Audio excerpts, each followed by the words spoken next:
Hey guys, so welcome to another whiteboard video. This one's going to be a short one, but very, very important, all right? So I actually created a whiteboard version of a generator that we're gonna go over in a second, but I did this to show you the formula. I don't care what you plug into it, you are always going to get the same result because it is the same formula, all right? You're going to get an action, a justifier, and a reason, and then there is your creditor, account number, and dispute reason. Very simply put it onto your dispute letter, okay? It's exactly like the dispute reason generator that I made, all right? So I actually gave you a couple different things that you could do with a student loan, all right? This is based off the fact that there are so many people in the comments and on text and email and everywhere saying that they have student loan issues, okay? So basically, we're going with the payment history first. So you have to know what you're looking for, obviously, to be able to dispute it, right? So let's say that you have everything paid on time except for a 90-day late payment. So let me ask you this. What are you gonna do to remove this 90-day late payment? We're not removing the account, just the late payment. Well, you could start with the fact that there are no late payments prior to this. So obviously, if there are no late payments prior to this, then that means that this 90-day late payment is inaccurate, okay? So your very simple dispute reason could say, remove this 90-day late payment because there are no prior late payments, which means that the account cannot be 90 days late without 30 or 60 days, right? Now, unfortunately, the truth behind it is that they update every 90 days, and therefore it can show that you were on time, late 90 days.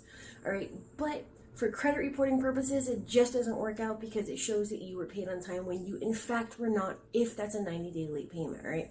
So all you have to do is just think about that logically, and it's going to give you a dispute reason. Now, let's look at this differently. What if we want to remove the same account, but it's charged off or transferred? Okay, so this is the late payment history that we are looking at in this scenario, okay? So it shows charge off, 180 days, 120 days, 90, 60, 30, okay, 30.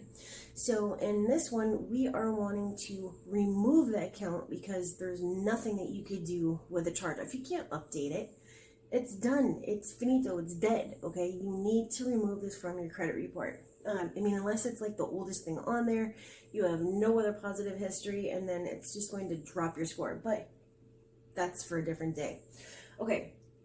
So there should be no activity, no activity after the account has been closed. Nothing. No, this doesn't belong here. Okay. No activity after the account was closed. Now, some may say that this is just the way that the bureaus report. I don't care, because I will tell you the same thing, that the reason that you're seeing this is not because of the creditor. It is because that is simply the way that the account reports. However, it's the same way that a creditor is going to see it. It's the same way that you see it when you pull out an Identity IQ, on Privacy Guard, on Credit Check Total, on Experian, on TransUnion, on Credit Karma, wherever. So if your loan officer or your potential creditor goes and pulls your credit report, not with one of those sites, but their own thing, that is also the same information that they can see, and therefore it is inaccurate. There should be no activity after the account is closed, okay? That's it. All right, so you can actually dispute that. Now, another thing that you can do is go here, right, to this oldest late payment and dispute that to remove this whole account. So I'm going to show you the dispute reason for both. So using the scenario of, hey, no activity after the account was closed, you would say there should be no activity after this account was closed, and no matter where I pull my credit report, it is the same. I see this everywhere. Delete this account for inaccuracy, okay? Now, let's look at the second one. If you want to use this oldest late payment, the very first one that at least you could see, you're going to say, I paid on time, whatever this date is, please delete for inaccuracy.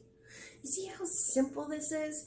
And yes, I'm making this super, super duper simple because this is exactly what you're going to use. This is exactly what you're going to see. And the formula never changes. The formula never changes, okay? If you are adding 1 and 1, how do you know that you equal 2?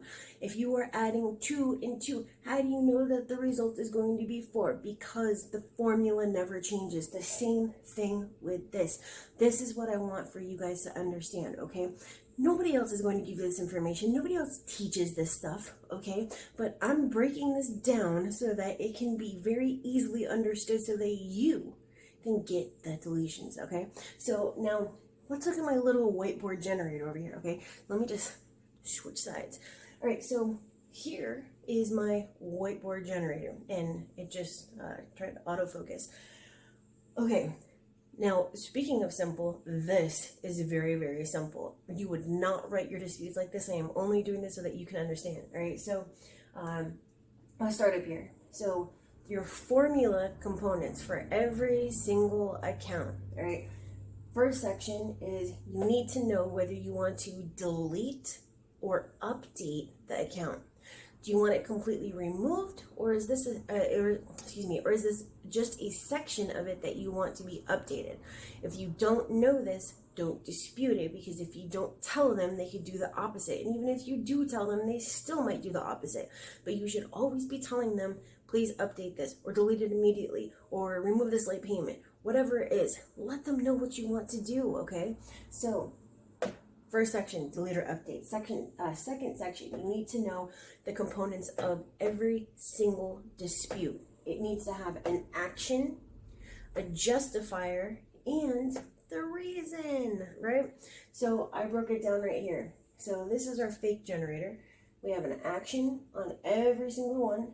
We have a justifier on every single one. It's the same, because, just for this example, because, and a reason, okay? So we're gonna go one by one. And I tried to make them different. So the first one is the action, delete this inquiry. The justifier is because. You need to justify why you're telling them whatever you're telling them. Remove it because, delete it because, update because, okay? And you've heard me say this in other videos, but when you give a justifier, it makes it not only more human, but they actually want to help you more or something. I don't know how to explain it, and I used a copy machine.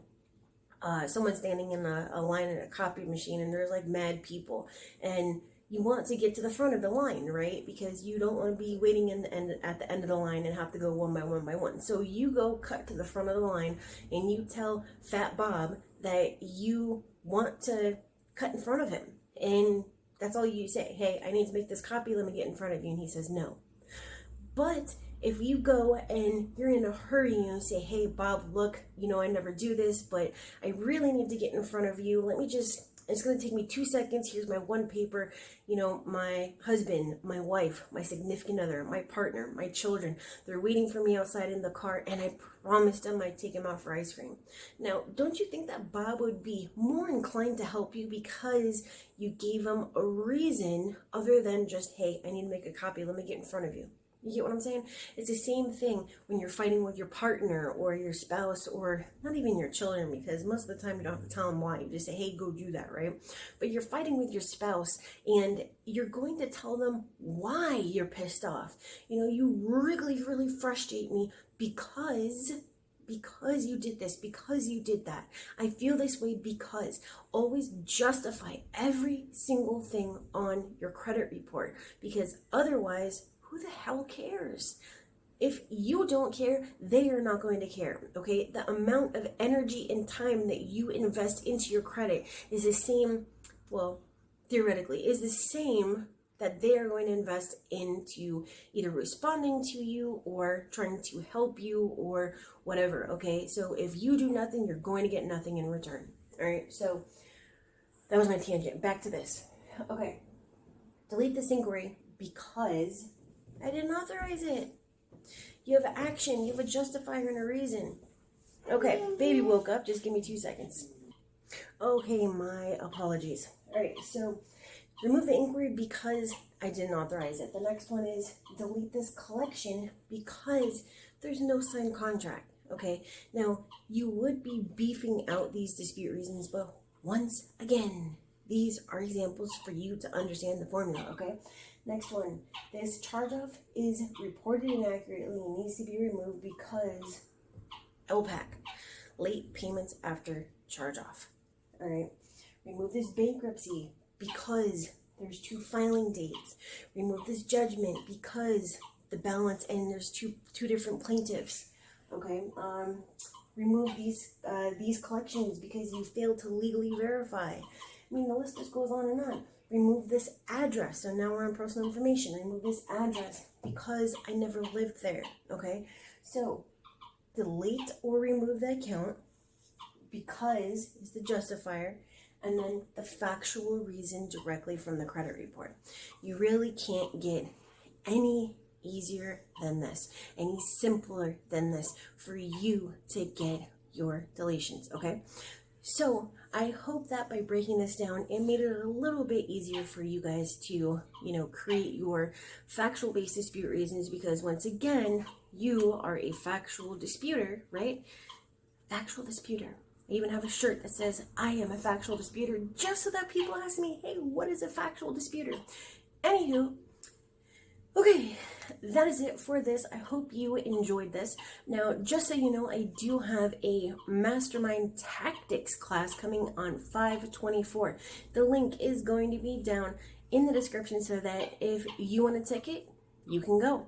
Now, if you get a ticket to this live class and you are unable to make it, that is totally fine, because anybody with a ticket gets lifetime access to watch it over and over and over again. Okay, there is going to be Q&A, there is going to be a live chat on there, and I'm going to be sharing my screen and showing you different tactics. If you want to see the full list, I did list it in the community section under the posts, as well as on the feed in the events on Facebook. So if you go to facebook.com/expertcreditsweeps, you will find it there. All right, and guess what? It's super affordable. All right, so if you need help with your disputes, if this doesn't make any sense to you, that is totally fine. Contact me. All right, so you can schedule a discovery call, a free discovery call prior to sign up if you have any questions, but I'm pretty certain everything is on the website, and if it's not, just schedule a call with me.